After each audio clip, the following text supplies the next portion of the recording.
What did you mean by a very heavy force will be met with the protest? Oh, the military will be very heavy force. I'm very proud to tell you that. They might as well turn around. They're wasting their time. Some of them will end up in jail for a long period of time. They used weapons. That concrete is a weapon, a dangerous weapon, worse than a brick, heavier than a brick. And they were dropping it off bridges and throwing it at soldiers and police. They're not doing that. You know, I went in my first term, I waited for governors to call in the military, and they didn't want to do it. And I watched Minneapolis and other places burn for a long time. And I said, when are you going to call? When are you going to call? And I said, if I ever do this again, if they're not responsive at the beginning, not at the end. You know, I called in the military in Minneapolis, but it was 7 days.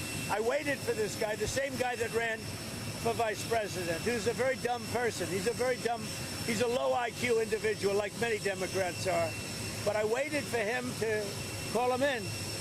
I kept waiting. I'd call him every day. I'd say, when are you calling him?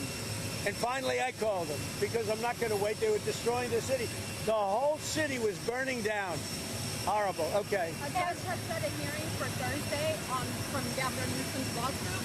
Do you think your administration will be successful Thursday for the hearing? Well, even Senator Fetterman said very strongly that this is horrible what they're doing, and that the Democrats are making a big mistake by not talking about it.